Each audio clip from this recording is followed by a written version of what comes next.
Hop.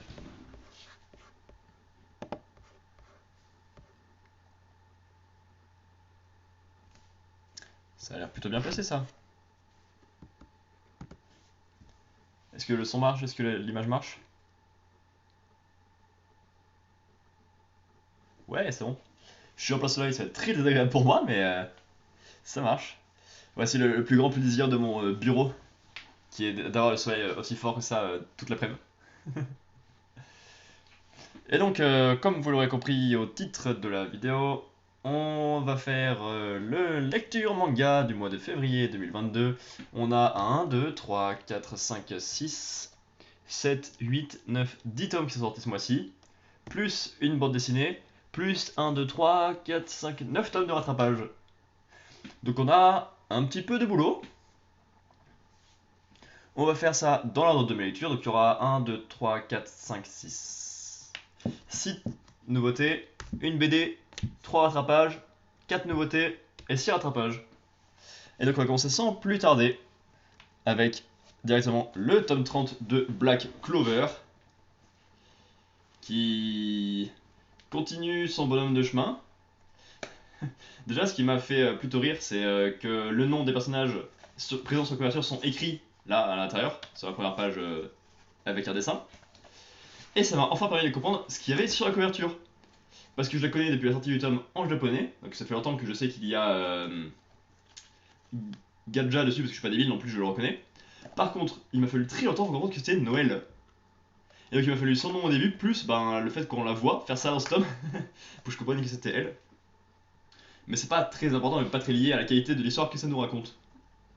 Mais en même temps, il n'y a pas grand chose qui est lié à la qualité de l'histoire qu'on nous raconte, vu que l'histoire qu'on nous raconte, bah, sans être méchant, ça va être compliqué. Parce qu'encore une fois, on n'a pas grand chose à se mettre sous la dent, quoi. Les combats se suivent, s'enchaînent en se ressemblant. Et ben, les propos qu'il y a derrière sont assez limités. Ou alors, quand ça veut créer, ça le fait avec des sabots terribles. Puisque, genre, t'as un allié qui est sympa, qu'il faut mettre en avant, tout ça. Et au moins, dans celui-là, ça change un peu, c'est pas tout rien qui sont mis en avant. Sauf que il faut justifier ça avec le fait qu'il y a un lien avec l'ennemi qui sort de nulle part, qui vient là, et qui finalement apporte pas grand chose à leur combat ou à la victoire de nos héros. Donc je comprends pas ce qu'ils veulent faire avec ça. J'aime bien la fin du combat de Magna qu'on a au début, mais ça dure même pas un chapitre. Au moins il y avait un peu d'énergie, il y avait un peu de volonté, de réussite indéfectible dans le personnage de Magna. Il est sympathique à suivre pour ça. Mais après, tout le reste, c'est concentré sur Noël et sur un anniversaire. Et ben c'est un peu long. C'est un ennemi important, il a fait des choses méchantes, il faut qu'il y ait beaucoup de paiement pour ça. Mais ça prend bien son temps, c'est construit un peu comme d'habitude avec pas grand chose à se mettre sous la dent et ça me perturbe. C'est pas mauvais, ça se laisse lire. Il y a de l'action donc c'est énergique donc ça va plutôt vite la lecture du tome. Mais je trouve ça embêtant que soit il y ait rien vraiment derrière comme fond, soit ça essaie d'en mettre à être cruel et avec des gros sabots pour au final des résultats très peu probants. Et je trouve ça plutôt dommage. D'autant plus que c'est pas récent, hein, ce sentiment un peu mitigé à chaque lecture de tome, parce que là ça va faire la moitié de la série que je ressens ça. Il y a eu genre 5-6 tomes que je trouvais sympa, puis une dizaine que je trouvais très agréable. Donc à peu près du Temple sous-marin à l'examen du Chevalier Royaux. Et depuis, je trouve que ça se gâte et qu'il n'y a jamais de grosses effusions de réussite en plus. Allez, bon tome suivant. Et on va baisser la caméra, je me rends compte que je prenais une place très petite dans le cadre. Est-ce que c'est mieux?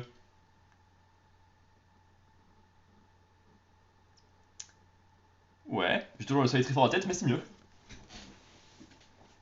Ensuite, le tome 3 de la Star Edition, je sais même pas comment elle s'appelle, comme ça je suppose, mais c'est juste écrit Pocket Edition derrière. Ouais, c'est pas très précis parce que normalement les mangas sont faits pour être dans la Pocket, donc je ne sais pas. Bref, de la nouvelle édition de Yu Yu Hakusho, et ben je trouve que ça marche bien moi, je suis content.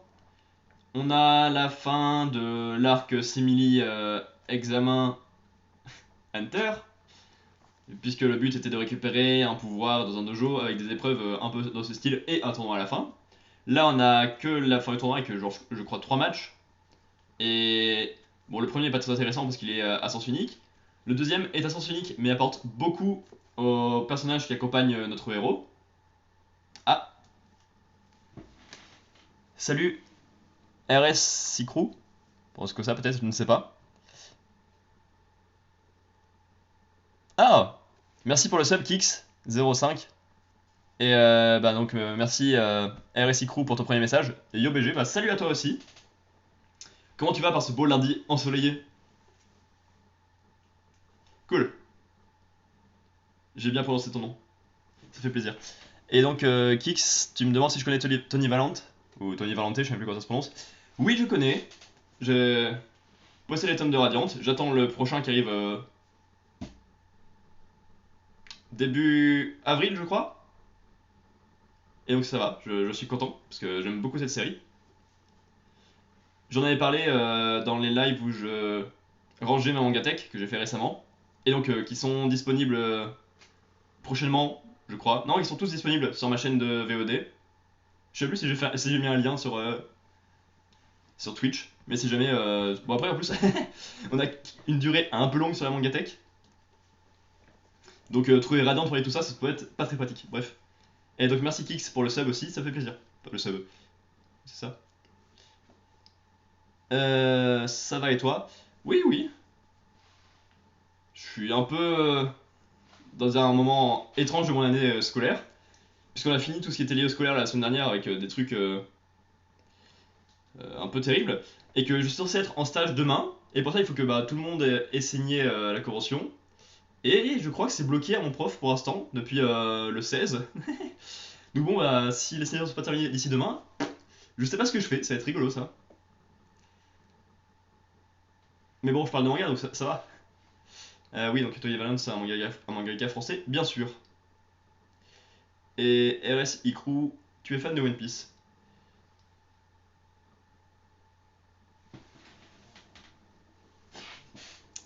Ah, c'est marrant ça Kix, dis donc. Ok, bon bref. Alors, Yu Yu Hakusho, je disais. Oui, on a donc un combat qui raconte pas grand-chose. Un combat qui me plaît beaucoup, puisque il parle de la détermination du copain de notre héros, parce qu'il est largement dévancé pour son adversaire, mais se bat quand même et essaye tout ce qu'il peut, et c'est très intéressant à voir. J'aime la détermination, parce que moi, je ne me bats jamais jusqu'au bout. Attends, mais c'est nul comme caractéristique. Et après, bon, on a la finale qui est sympathique. Et ensuite, on a quelque chose qui me plaît beaucoup, qu'on voit assez souvent, mais qui me plaît beaucoup, c'est le groupe de héros, parce que là, ils sont 4.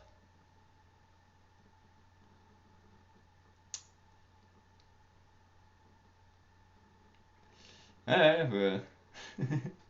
Ça vous amusez bien, dis donc, sur le chat.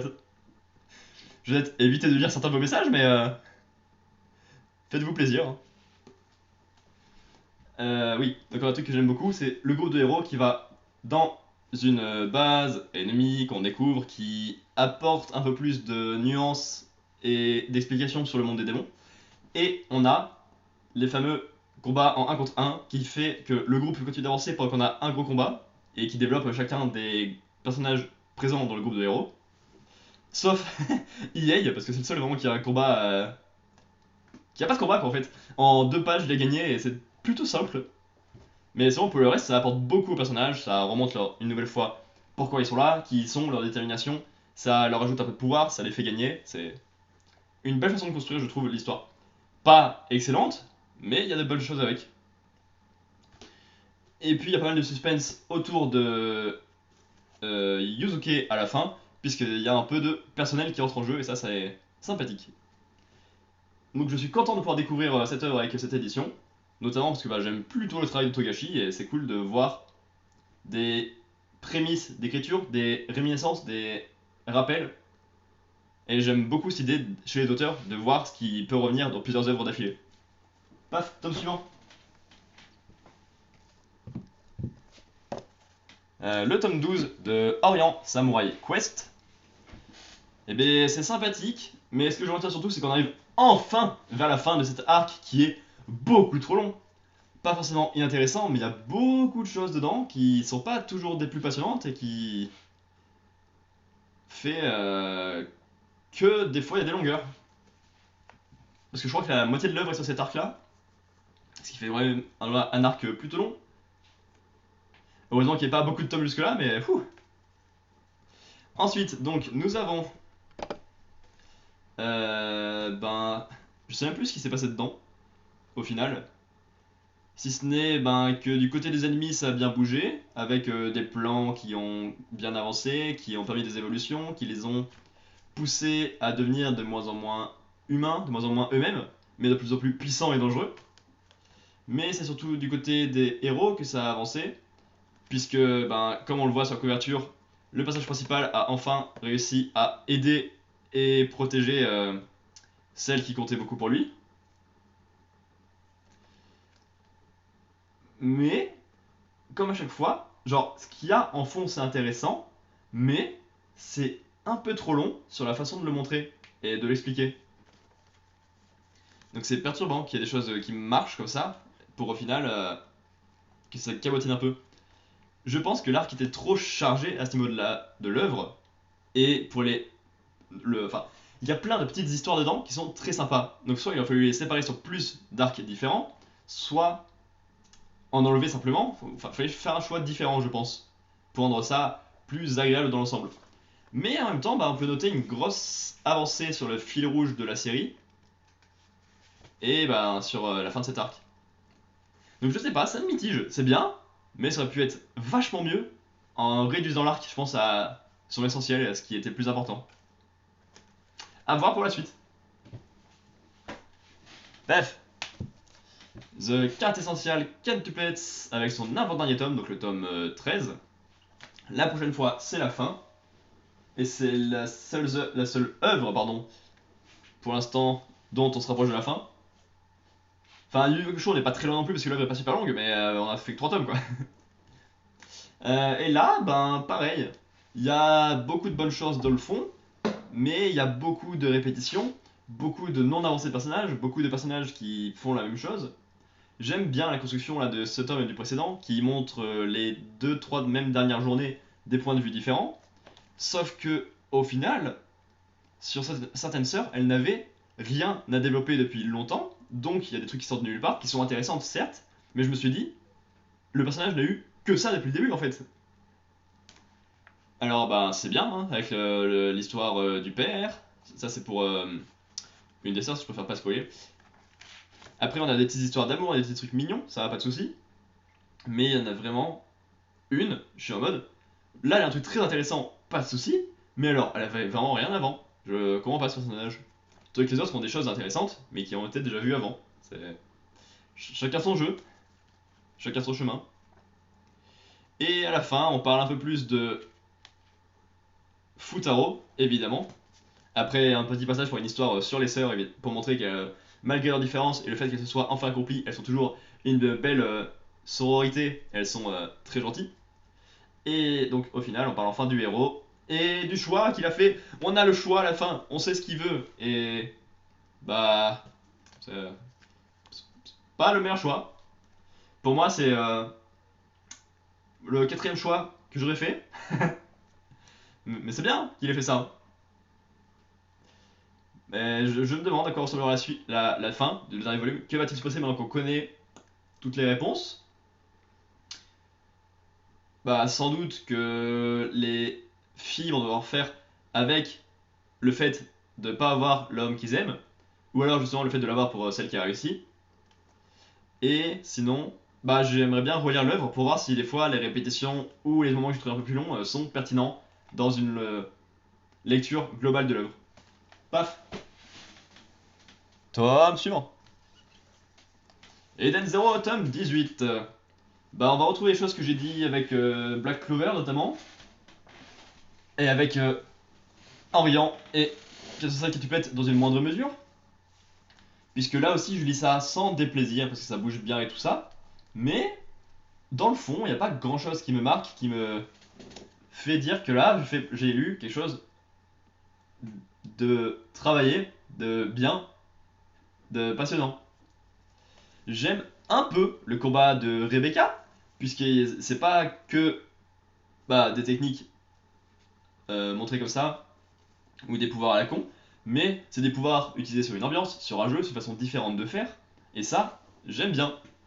D'autant plus que Rebecca est montrée comme plutôt cool pour une fois, grâce à ça. Et ensuite, on retrouve la même chose que dans Black Clover en fait. On a des ennemis qui se rencontrent, qui se baladent, qui mettent en avant des alliés qu'on a moins l'habitude d'être mis en avant. Et après, ça fait ah bah tiens, en fait, on était copains, en fait, on se connaît, en fait, t'es le père de ma mère. Oui, c'est comme ça. Non, c'est complètement con, on appelle ça un grand-père. Bref, mais que les trucs pas terribles, qui rapportent pas grand chose au final. Puisque ben, le personnage fait juste ah bah non, je suis plus comme ça maintenant, et il gagne. Donc, niveau évolution de personnage, c'est pas ça. Parce qu'en fait, le souci, je crois, c'est qu'il y a des évolutions de personnages, mais qu'elles sont pas montrées. Genre, ça dit juste le personnage a évolué, point. Et au final, il a un nouveau pouvoir et il gagne, point. Ah, il manque des petits trucs. Et finalement, ce que j'ai préféré, hormis le déballage de pouvoir à la con pour faire évoluer un peu tout le monde dans tous les sens, c'est l'histoire avec. Enfin, le petit passage avec les plus anciens, donc Neuro et Ziggy, si je me un truc comme ça, puisqu'ils ont un vrai propos de fond sur le fait de connaître l'univers, de connaître le cosmos, d'apporter les choses. Et je les ai vus pendant un chapitre, un demi-chapitre, je sais même pas, et je me suis dit, mais c'est eux que je veux voir. Mashima, arrête de montrer ces héros pourris, montre-moi les vieux, montre-moi ceux qui ont des choses à dire, s'il te plaît. Donc bah, cette mission du plaisir, j'aimerais bien connaître la conclusion de cet arc narratif, mais c'est tout. Ensuite, Deep Sea, Aquarium, Magmel, tome 7. Et non pas Deep Sea King, je maintiens cette blague toujours à chaque volume, j'adore. Euh, Contrairement au précédent, il n'y a pas volonté de faire quelque chose de grand, et pourtant, ça marche mieux. Ça se répète un peu, parce que c'est 7 tomes que c'est vraiment la même formule et qu'il n'y a pas grand chose qui bouge, mais il y a assez de variations dans les propos des petites histoires pour que ça soit toujours plaisant à lire. Parce qu'on a toujours 1 à 3 chapitres égale un poisson égale un reflet du monde des humains. Et donc on a plein de propos différents qui sont traités, genre la façon de montrer l'amour, que ce soit très ouvertement ou de manière plus cachée, comme on fait quand on le fait sans le vouloir, quand on est un peu timide ou qu'il faut rester pudique sur ses sentiments. Ça parle de quoi d'autre? Ah oui, ça parle d'un nouveau membre dans l'aquarium qui est une personne plutôt désagréable, qui est pas trop en accord avec notre personnage principal. Et c'est sympathique de traiter de cette manière les collègues, les amitiés, les façons différentes de voir les choses. Puisqu'au lieu d'être sur la défensive, sur le fait d'ignorer les choses, le mec est vraiment sur l'offensive tout le temps.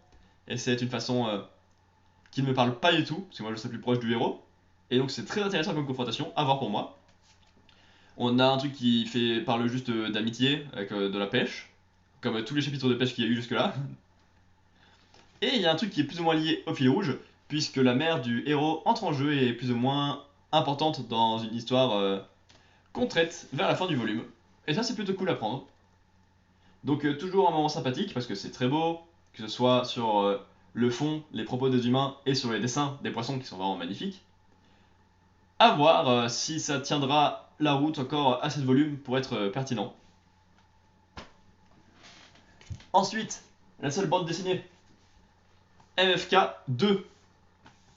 Alors donc Mutafukaz est une BD française dont je n'ai absolument rien lu. Par contre, j'ai vu le film. Je n'ai pas non plus lu le spin-off Mutafukaz 1886, mais ça sera réparé pendant le mois de mars, vu que l'intégrale sort pendant le mois de mars. Et j'ai vu également donc, que Mutafukaz 2 sortait au cinéma, je veux dire pas du tout, dans les librairies. Donc j'en ai profité pour me jeter dedans et qu'il n'y ait pas besoin de tout connaître des trucs précédents pour en profiter.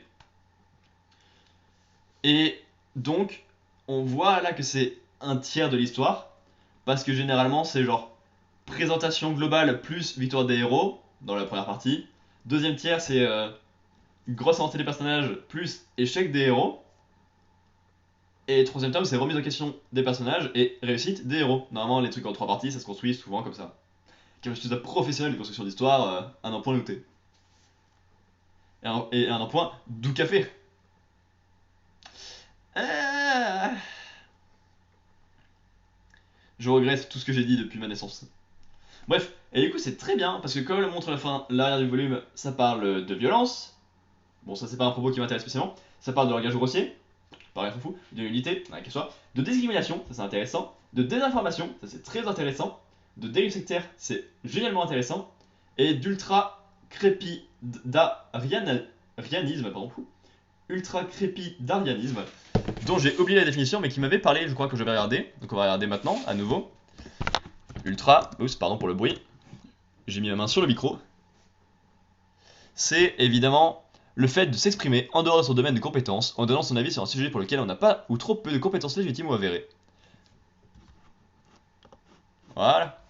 Et donc ça me parle beaucoup, parce que c'est quelque chose que je croise pas mal et que je traîne beaucoup sur internet. Oups, désolé. Et c'est très sympathique de le voir mis en œuvre dans une histoire.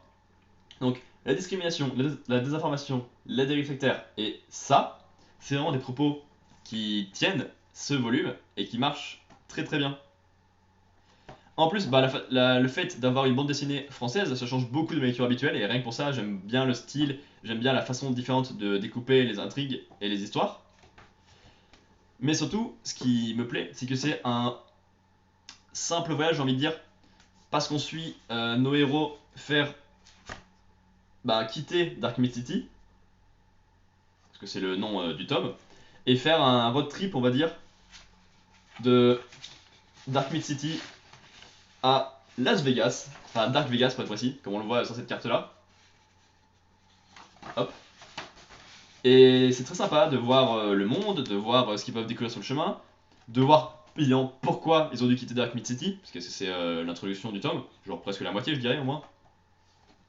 De voir les secrets qu'ils découvrent sur eux-mêmes, sur le monde, en voyageant un peu plus. Ce qui est drôle aussi, c'est de retrouver un personnage qui était là dans la première partie et qui me fait beaucoup rire. D'autant plus que là, il est coincé dans une dérive sectaire qu'il a pas tant demandé que ça, et ça me fait beaucoup rire.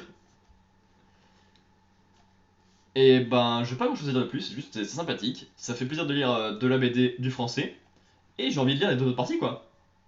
Allez, Victor et Dumbuta Fukaz.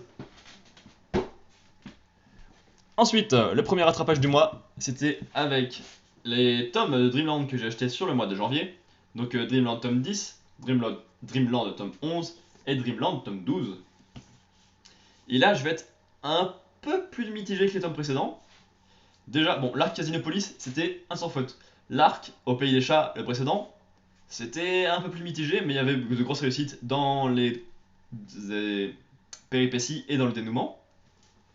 Et là, autant dire que c'est compliqué. On va dire ça comme ça. On va dire ça comme ça.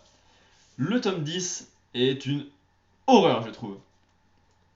À lire, j'entends bien, à lire. Parce que à écrire et à analyser, c'est très intéressant. Puisque, après avoir fait un truc spécial dans le volume 5, dont je ne me souviens absolument plus, Renaud Le Maire a décidé de faire tous les 5 volumes un tome spécial, que ce soit sur la forme, sur le fond, sur quoi que ce soit, il faut que tous les 5 tomes, il y ait un tome différent. Et là, ce qui est différent, c'est qu'on ne voit pas une seule seconde les héros de tout le volume. Et on nous présente une dizaine, je pense, de groupes de héros, que ce soit genre entre 1 et 4 ou 5 peut-être, je ne sais plus, mais la moyenne c'est 3 on va dire. Et sauf que ça fait beaucoup de personnages et très peu de temps pour chacun, donc on peut s'attacher à personne et on ne comprend rien à qui sont-ils, quels sont leurs objectifs à chacun, que veulent-ils, pourquoi ils veulent participer au Celestia Fest, parce que tout ça c'est pour faire venir les participants au Celestia Fest. En plus de ça, chacun participe aux épreuves de qualification qui sont nombreuses, qui sont variées, qui sont différentes les uns des autres, et qui prennent également le pas sur les trucs à raconter. Donc ça fait qu'il y a beaucoup trop de choses en même temps, et c'est pas c'est pas inintéressant, mais c'est mauvais à lire et ça prend un temps vraiment fou. Parce qu'en soi, c'est plein d'histoires qui ont été genre agréables à découvrir, imaginons que la CSFS soit un tournoi. Tu rencontres un groupe de héros, tu leur montres à ce moment-là toute l'histoire qu'il y a dans ce volume-là, et pas ça nous attache pendant le combat. Alors c'est vrai que les combats seraient un peu longs et un peu chargés, mais je pense que ce serait mieux construit. Mais là, il fallait un tome différent qui marque par sa différence, justement, et donc c'est ce qu'on a. Mais différent, ça veut pas toujours dire réussi. Mais au moins, c'est une expérience intéressante d'écriture et de découverte. Sauf que le problème, c'est que c'était tellement lourd et tellement long à porter que ça prend le pas également sur le tome 11, qui doit lui aussi faire avancer tout le monde vers la CSFS encore une fois. Chute à l'arrière. J'aurai de ralentir cette chute là. Waouh, trop classe. Faire avancer tout le monde vers la CSFS. Trop bien de se rappeler le dernier mot, mais pas de pourquoi est-ce que je voulais en venir.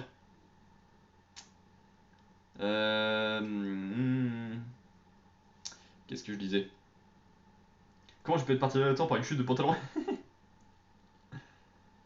Excusez-moi.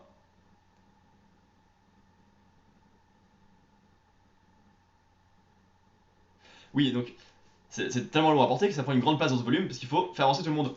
Et justement, ça va un peu mieux parce qu'il y a des équipes qui sont éliminées, qui sont mises hors jeu. Donc chaque équipe a un peu plus de temps d'appréciation, plus un background qu'on a déjà découvert précédemment. Donc ça fait que c'est plus agréable à suivre et certains sont un peu plus touchants. Il y en a un peu plus envie de les voir. Mais c'est fou, notre groupe principal réapparaît à la fin du volume. Je pense qu'ils apparaissent pas plus de 2 ou 3 chapitres, quelque chose comme ça. Grand max. Et pourtant, le peu qu'ils apparaissent, c'est excellent. Ça change largement le ton et t'es vraiment plus attaché à ce qui se passe. Et c'est très dommage pour moi de sentir une aussi grande différence d'implication alors qu'il y avait un vrai travail, tu vois, d'écriture différente et qu'il faille retrouver une écriture classique pour que j'arrive à mieux être dedans à nouveau. Et le tome 12 sépare nos héros, leur fait vivre des petites épreuves différentes avant de les mettre dans la CSFS qui va enfin se lancer. Ça les fait interagir avec les personnages qu'on a découverts, ça marche bien. On a un petit retour dans le présent, enfin dans le monde réel, qui parle enfin du fait d'être un peu perdu entre les deux mondes et de confondre les pouvoirs entre le monde réel et le monde normal, le monde réel et le monde des rêves. Et donc c'est un petit truc sympathique. En plus, on a une construction que j'aime bien, avec des numéros de chapitres en flashback. C'est-à-dire qu'on est au chapitre 100... Attendez, je vais retrouver le début du chapitre. Là, le tome commence par le chapitre... Il n'y a pas de numéro. Si. Par le chapitre 114. Et le deuxième chapitre, c'est le chapitre 88. Parce qu'on découvre un flashback qui est également dans les numéros des chapitres. C'est une façon étrange de faire, mais qui fait une construction différente et intéressante qu'on découvre que dans les mangas français, je trouve. Après, on a une petite péripétie un peu coconne, mais qui marche bien quand c'est nos héros dedans, pour lancer la CSF Fest enfin. Et j'espère que ça sera mieux, que toute cette construction avec tous ces nombreux personnages trouvera un sens avec ceci, puisqu'il y aura pas mal d'histoires à raconter en même temps dans un même lieu. À voir. Ensuite, un nouveau volume du cours au savoir, avec une histoire librement inspirée de la métamorphose de Franz Kafka. Et c'est dommage. J'aime bien le premier cours au savoir que j'ai découvert, donc qui était sur Karl Marx, si je ne m'abuse. Comme l'empereur. L'empereur Karl Marx. Ah, sacré Karl Marx.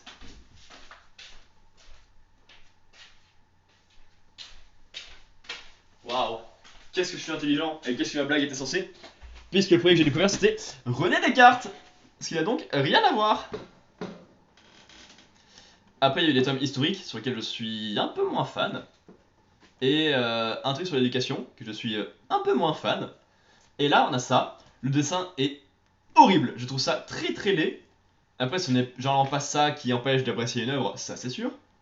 Mais, juste, je ne comprends pas trop la portée philosophique de l'histoire. Et justement, dans René Descartes, il y avait l'application directe de ce qui était expliqué. Il y avait un lien avec une histoire sur laquelle ces idées étaient appliquées.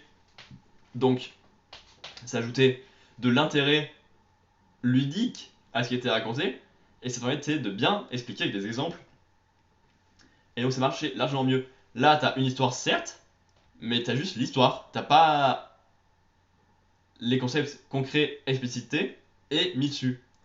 Donc tu suis un mec qui s'en sort en cafard que ça du jour au lendemain. Tu suis ses réflexions, ce qui fait un être humain finalement. Est-ce que perdre son physique l'est vraiment? Ou est-ce que c'est le fait de perdre l'image que les gens ont de toi et le fait que tu puisses plus aider ta famille, que tu puisses plus aller au travail?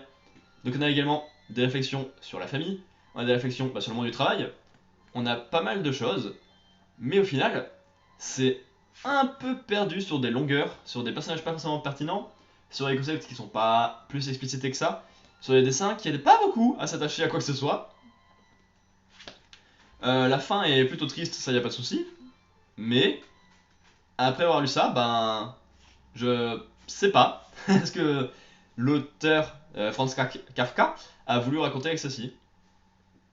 Et c'est dommage pour un livre censé expliquer de la philosophie, censé rapporter une pensée. Donc je pense que c'est un tome de conservateur qui passe à côté de son objectif. Il y a des tomes qui atteignent cet objectif d'explication de trucs, même si ils peuvent te parler moins. Par exemple, c'était ça pour Émile ou l'éducation. Mais là, c'est vraiment, je vois pas ce que ça veut raconter, donc ça me perturbe. Et c'est dommage. Ensuite, Spy X Family tome 7. Encore une fois, je suis plutôt mitigé. Alors que je ne suis toujours pas un robinet. Oui, je fais toujours les mêmes blagues. Et alors, l'écologie, c'est bien, même pour l'humour. Euh, oui, donc je suis mitigé. Parce que je passe un bon moment à la lecture. Et très peu de temps après, je ne me souviens plus de rien. Et en plus, ces tomes se ressemblent. Ça n'aide pas. Le seul truc que je me souviens, c'est grâce à la couverture et au fait que c'était la meilleure histoire de ce volume. C'est que Enfant est mis en avant. Bien sûr que je me souviens de son nom. C'est. Si je me souviens bien, juste dans la mémoire. Ah, c'est que Damien Desmond est mis en avant. Et ça, c'est agréable. Car on parle de son père, qui est un personnage extrêmement important pour le fil rouge de l'œuvre. Et ça parle de parentalité, du fait de vouloir être à la hauteur de son père. Et ça marche bien. Et en plus, il a un petit voyage sympathique où il est censé s'entraîner, devenir plus aventurier, être plus classe, tout ça. Finalement, ça prend une partie toute petite du volume, mais ça me parle beaucoup. J'aime beaucoup ce petit sentiment d'aventure et l'avancée que ça apporte doucement mais sûrement au personnage. Mais alors, pour le reste du volume, je ne me souviens de rien du tout. Pas qui est mis en avant, pas ce que ça va raconter, rien du tout.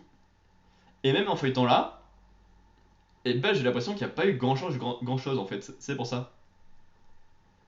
Sauf sur la fin, où ça va enfin raconter quelque chose sur Yor, car elle a une mission de son vrai métier, l'assassinat. Et ça faisait longtemps. Parce que bon, c'est bien, hein, c'est une bonne mère, hein, ça y a pas de souci. Oh, bonne mère, vous aimez bien que je vous mets la lumière dans les yeux là? euh... Putain, je raconte n'importe quoi, du coup ça me perd dans mes propos. Oui, on a une mission enfin qui va mettre en avant la mère. Ça va empiéter vu que la famille est aussi là, parce que c'est un peu des débiles. Et ça risque d'être un peu intéressant et un peu marquant. Mais sinon, bah c'est sympathique, mais on se souvient de pas grand chose. Et c'est dommage, parce que ben, ça dépend juste des sujets des histoires traitées, et du fait que ce soit lié vraiment à l'avancée des personnages et à leur caractère. Et en plus de ça, bah, la durée peut durer autant, la série peut durer autant 3 tomes de plus que 500, et donc bah, voir comment ça avance et comment ça évolue. Ensuite, on va parler de Fortnite, le célèbre jeu vidéo. The Four Knights of the Apocalypse. La suite, qui se passe quelques temps, 16 ans, après les événements de Seven Deadly Sins. Et bah je suis content, j'aimais beaucoup Seven Deadly Sins. La première partie, les 13 premiers tomes étaient sympathiques, il m'a fallu du temps pour accrocher, et à la lecture ça passe très bien. La deuxième partie, les tomes 13 à 32, quelque chose comme ça, je trouve ça excellent à la découverte, à la lecture, tout le temps, je trouve ça parfait. Et après le tome 32, c'est long. Voilà. Mais donc j'étais content de retrouver l'univers, de retrouver les personnages. Les personnages, pas vraiment. On retrouve deux personnages qui étaient dans Seven Edison 16 ans avant. On retrouve Katz, qui est un enfant du groupe de Peliodas, qui apparaît là dans 2 chapitres, et qu'on ne reverra pas de sitôt vu son utilité. Et on voit Dolores, qui est une géante qui avait disparu du clan de géants parce qu'elle avait été morte. Et elle réapparaît en tant que nonne, et elle réapparaîtra de sitôt, je pense. Bah, c'est cool de voir cette connue, hein. Mais alors, soit il faut qu'elle soit plus importante, soit il faut qu'elle serve à quelque chose. Au moins, ça ancre le fait que c'est dans le même univers. Certes.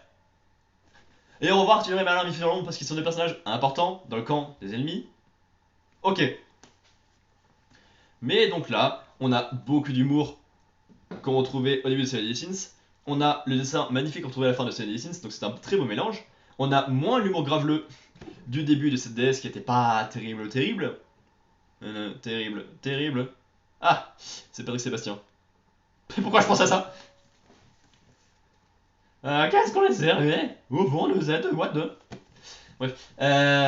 On a la situation de départ qui est plutôt violente, qui met un peu en danger nos héros et qui le confronte à son envie de voyager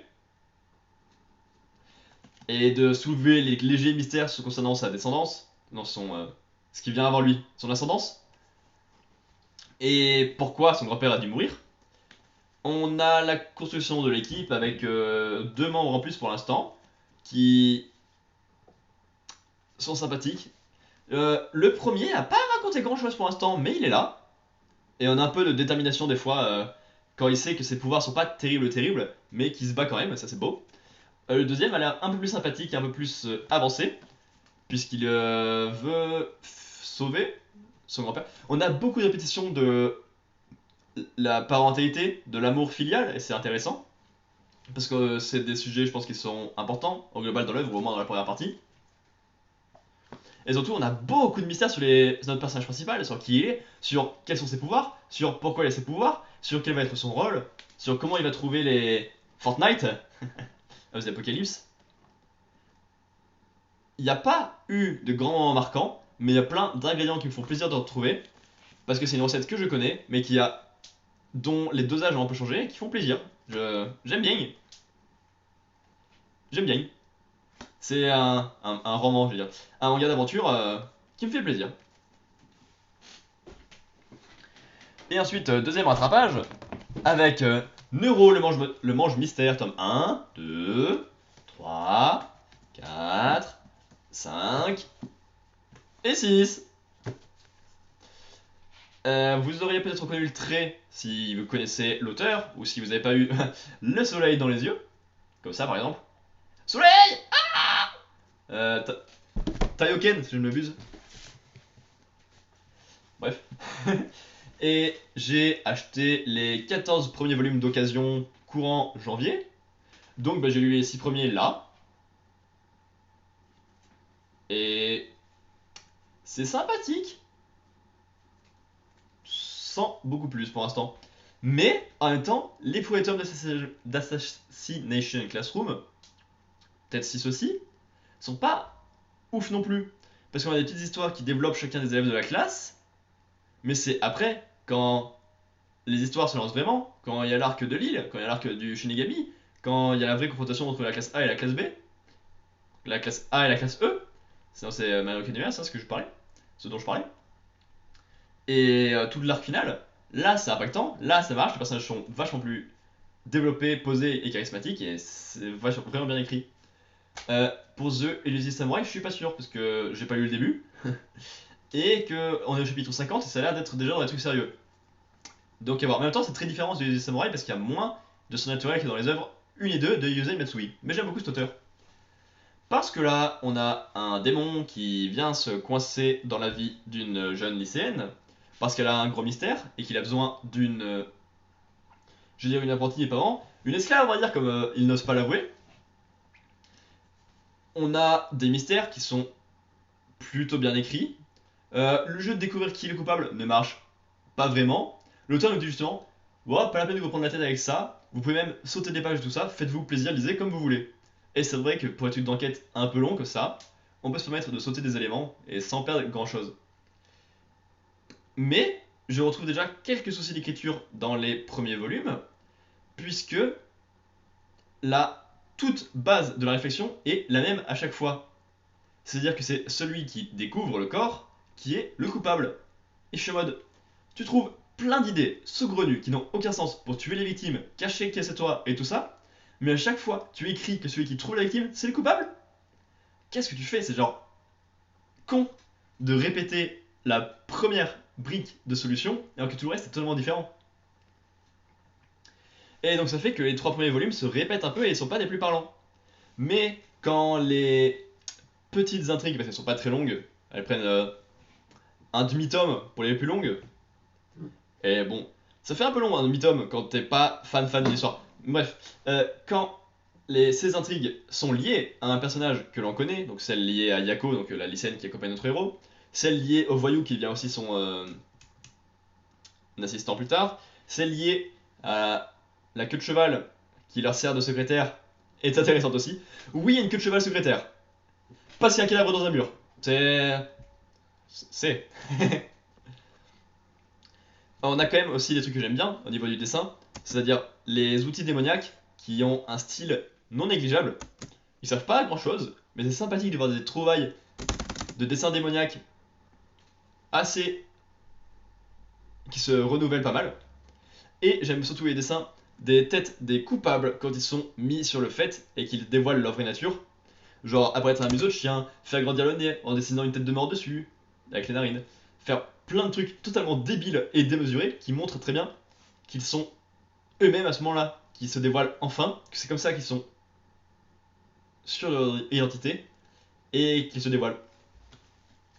Et à côté de ça, on a une histoire fil rouge qui se lance à partir du 4ème volume sur un truc qui n'a aucun sens à la base. Genre, t'as un truc normal, une grand-mère morte, et en fait, ça part sur un personnage qui me fait beaucoup penser au Shinigami de Assassination Classroom, et c'est pas du tout un mal.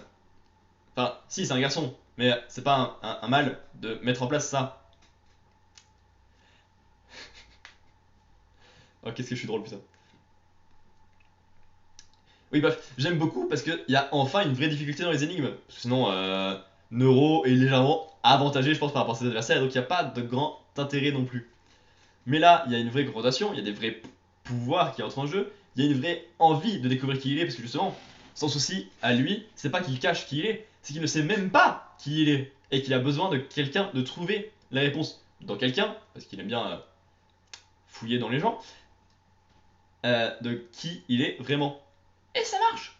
Et donc j'ai hâte d'en voir plus de ça, et c'est con, genre que des fois il nous en reparle et on passe sur une autre intrigue en mode ah non, non, non, moi je veux voir Sai, tout de suite. Parce que Sai, c'est la grosse réussite de ce début d'œuvre. Par contre, le PC, tu peux être en veille, s'il te plaît? Parce qu'on est aujourd'hui, on n'est pas en veille. Merci. Et voilà, hein. Je me demande comment ça va évoluer. Est-ce qu'il y aura plus de fil rouge? Est-ce qu'il y aura plus de personnages mis en avant? Parce qu'il y a ça aussi qui joue. Le fait qu'ils sont 4 personnages importants, grand max. Ah, il y a aussi les flics. Je les aime bien. Ils ont des petites évolutions entre le fait qu'ils ont besoin de nos héros pour réussir leur mission. Mais comme temps, c'est très bizarre de faire autant participer des gens hors de la police. Et qu'en plus, bah, ils sont vachement suspects. Ils sont toujours sur les lieux quand ça arrive. Et des trucs comme ça.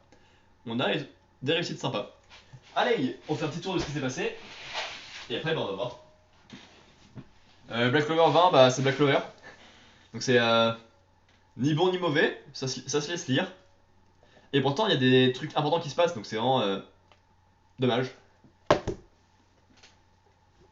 Yu Yu Hakusho, j'aime beaucoup découvrir cet univers, en découvrir plus de cet auteur.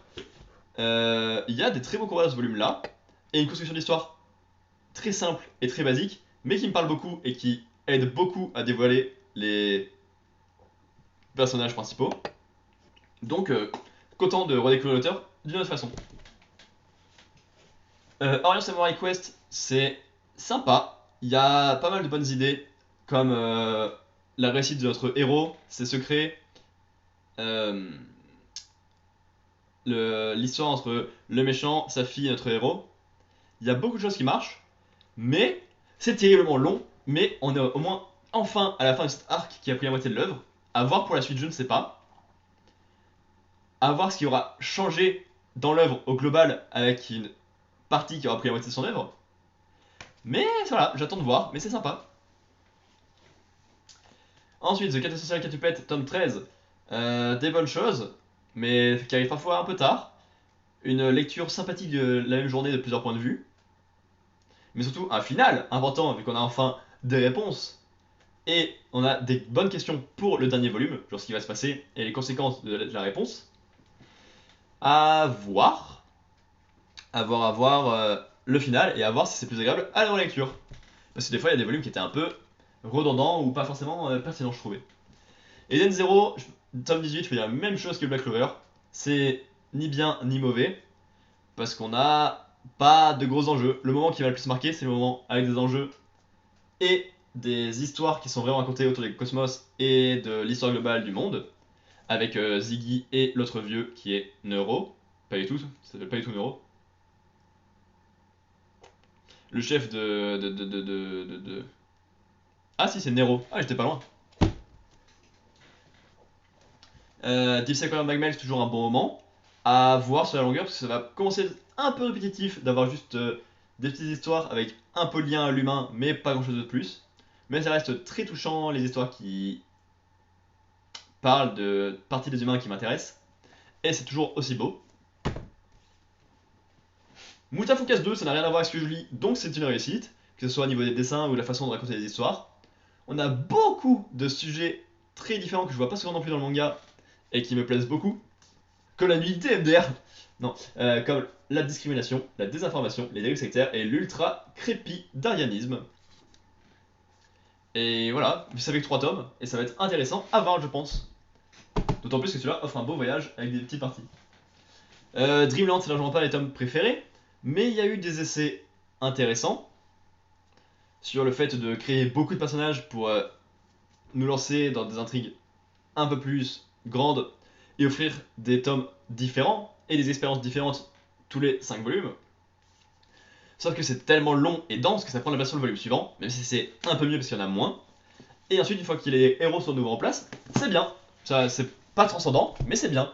Parce qu'on a le retour du côté réalité qui est montré vraiment pour une fois avec une différence et une petite perte entre les deux. Et ben avec des intrigues qui nous parlent et qui ont des enjeux qu'on a envie de suivre. Et ben, je suis en train de perdre ma voix.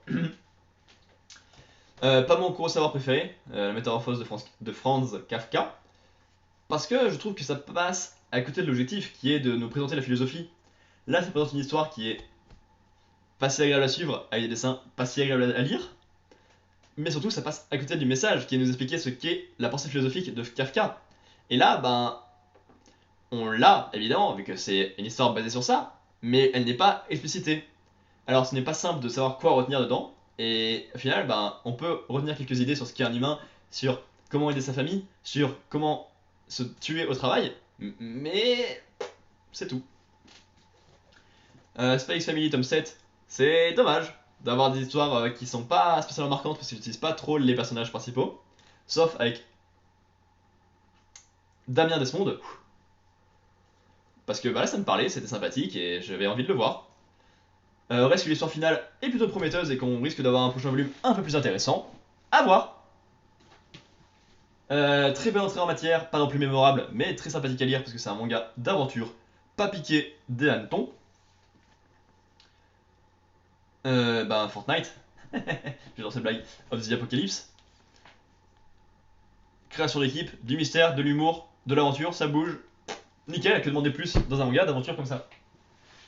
Et ensuite, 6 tomes de Neuro, qui sont pas toujours pertinents, parce qu'on a. Bah, ça dépend des histoires qui sont montrées. Ça marche mieux quand c'est lié aux personnages principaux, ça marche mieux quand il y a Sai en présence parce qu'il a des vrais défis, une vraie personnalité, une vraie identité. Alors que justement, ce qui est drôle avec ce personnage, c'est qu'il la cherche son identité, et que là, il l'a vraiment, parce qu'il se démarque vraiment des autres personnages. À voir quelle va être la suite, s'il y aura des fils rouges, si ça va tenir sur la longueur, tout ça. Mais c'est une œuvre que je trouve intéressante de découvrir parce que j'aime bien Yusai Matsui. Donc forcément, découvrir son autre travail, ça me parle. Voilà, donc c'était un mois plutôt chargé, plutôt intéressant, mais j'ai pas vraiment eu de coup de cœur, je crois, hein.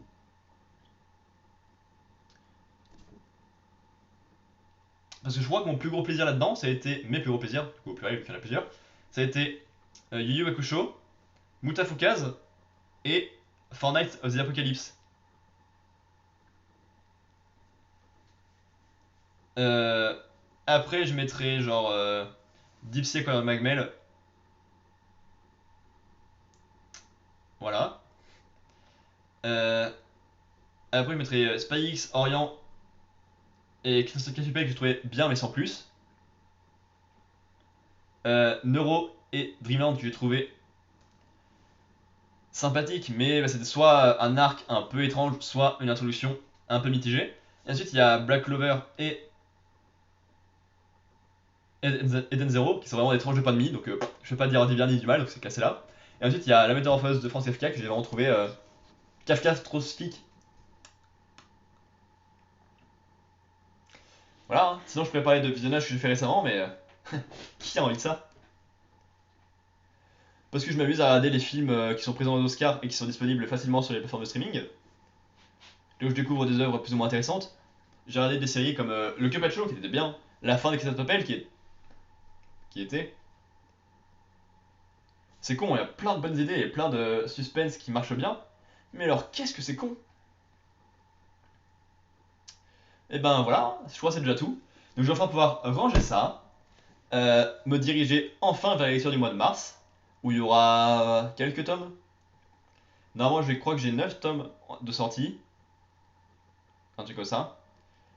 Et il n'y aura pas de rattrapage, autre que les tomes que j'ai déjà, puisque il y a Look Back, un one-shot de Tatsumi Fujimoto, qui a fait Fire Punch et Chainsaw Man, qui m'intéresse. Et je suis pas encore sûr de me le prendre, mais il y a Dumbbell avec les tomes 1 et 2, qui est une histoire qui se passe dans le même univers que Kengan Ashura, par l'auteur de Kengan Ashura, donc forcément. À voir, parce que je suis pas sûr que ce soit très pertinent. C'est un manga de sport, je suis pas fan, on verra. Mais en même temps, je suis pas fan des mangas de combat, et je trouve que Kengan Ashura intéressant. Donc peut-être, hein, on verra. Voilà, sinon après j'ai quelques tomes de Neuro en attente, j'ai un tome de Mon Cousin Couillon, enfin j'ai le seul tome en attente, et j'ai 2 bandes dessinées encore sur le feu. Voilà. N'hésitez pas à mettre un pouce bleu, à vous abonner, à me dire vous ce que vous avez lu, ce qui vous a plu, ce que vous avez pensé des tomes que j'ai parlé aujourd'hui.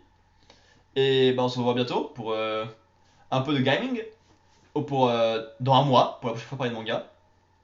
D'ici là, portez-vous bien, faites-vous plaisir. À commémorer bientôt.